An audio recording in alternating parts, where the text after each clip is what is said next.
Maximilian Pegasus, or Pegasus J. Crawford, the first real villain of the original Yu-Gi-Oh! Duel Monsters anime. Some love him, some hate him, but today I'm here to tell you why I think he is possibly the best villain in all of Yu-Gi-Oh! Pegasus is a big deal, and I mean a big deal, because without him, there's no Duel Monsters. The show itself just does not happen without Pegasus, to give you an idea of how much of an impact he has. Having created Duel Monsters based on his time in Egypt, Pegasus created the Duel Monsters Empire along with his company Industrial Illusions, making him, I imagine, a multi-billion, maybe even a trillionaire in the show, as seemingly everyone either knows how to duel or at least knows about the cards. Pegasus first appears in the anime on episode 2 after Yugi defeats the invincible Kaiba using his Exodia. Pegasus sends what everyone assumed was a pre-recorded tape, but it's actually a live feed. Pegasus then challenges Yugi to a duel with a 15-minute time limit where he tells him about the origins of Duel Monsters and Duel's Kingdom. Throughout the duel, Yugi notes that Pegasus knows exactly what cards he's going to play, but can't figure out why, and before Yugi can actually seemingly win the duel, the time limit is up and Pegasus wins via more life points. He then kinda just takes Yugi's grandpa's soul, which is crazy for a kid's show, especially a show that's on 4 kids, which then entices Yugi to participate in this Duelist Kingdom tournament that Pegasus talks about during their duel. From here on out, we learn that Pegasus has one plan, and that is to take over Kaiba Corp. But in order to do so, the Big Five require Pegasus to defeat Yugi in a duel to restore Kaiba Corp's reputation to its former glory after Kaiba's humiliating defeat.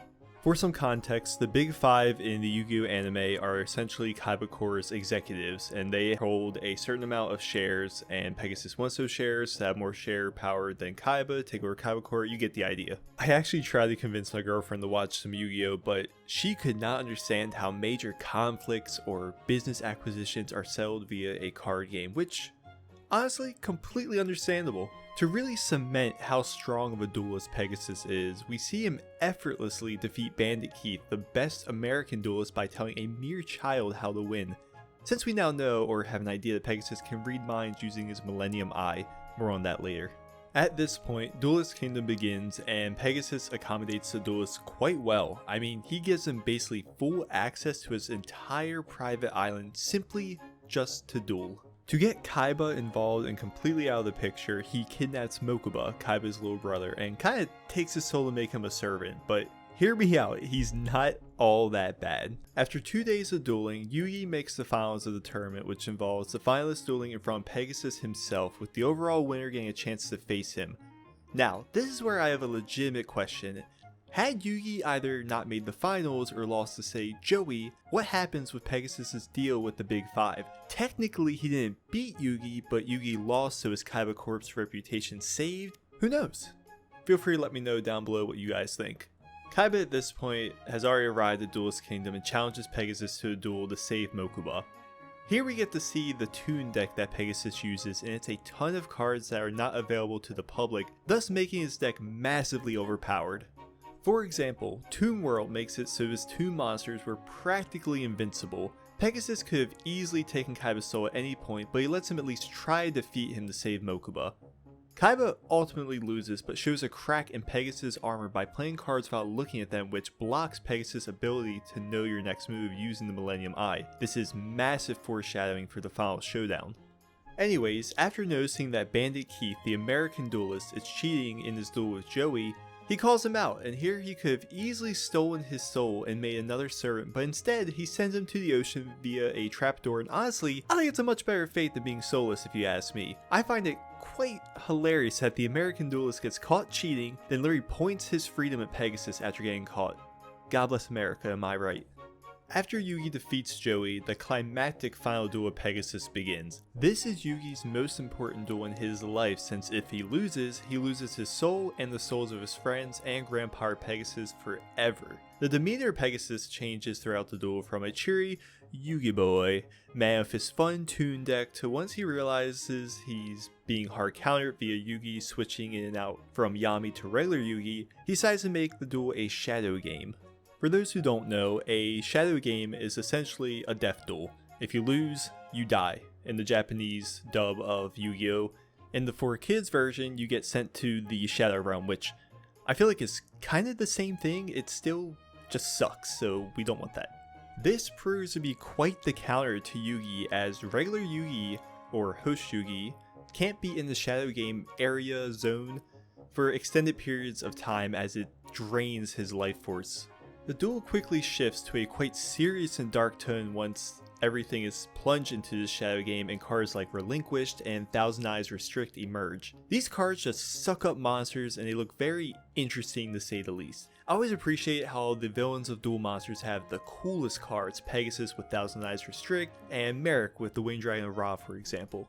Ultimately, Yugi triumphs, beating Pegasus and his cheating Millennium Eye by using his cheating Millennium Puzzle. For those who don't know, each Millennium item has a unique ability, and the puzzle allows Yami Yugi to literally will the exact card he needs when he's in a dire situation, absolutely busted in the show that every situation is solved by dueling. After his defeat, Pegasus runs off to his private quarters and the gang assumes he won't let their friends and family go. But Pegasus, a man of his word, releases the souls of his captives without hesitation. At this point, we learn how Pegasus received the Millennium Eye. When he visited Egypt, a literal ghost named Shadi scooped his eye out and replaced it with the Millennium item. Yami Bakura appears, and having been worn out from his duel with Yugi, he loses his Millennium Eye to Bakura, and we don't see Pegasus again until late Battle City via flashback creating the Egyptian god cards. At this point in the video, I want to dive into Pegasus' motive for wanting to take over Kaiba Corp. We as the viewer learn that Pegasus had a lover named Cecilia that died at an early age, and he simply wanted to be with her again. After Shadi gives Pegasus his Millennium Eye, he tells Pegasus that he can use the eye to grant him whatever wish he wants, and of course Cecilia falls into his arms, but only for a short moment before vanishing forever.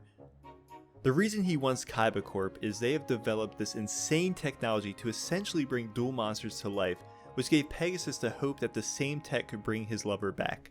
Could Pegasus have gone about acquiring the technology in a different way? 100%. But it begs the question of how far are you willing to go for someone you love? And we see that in Pegasus. Pegasus was willing to literally steal the souls of people to get closer to his goal. Not because he was pure evil to say, but because he wanted to bring his love back, and simply that.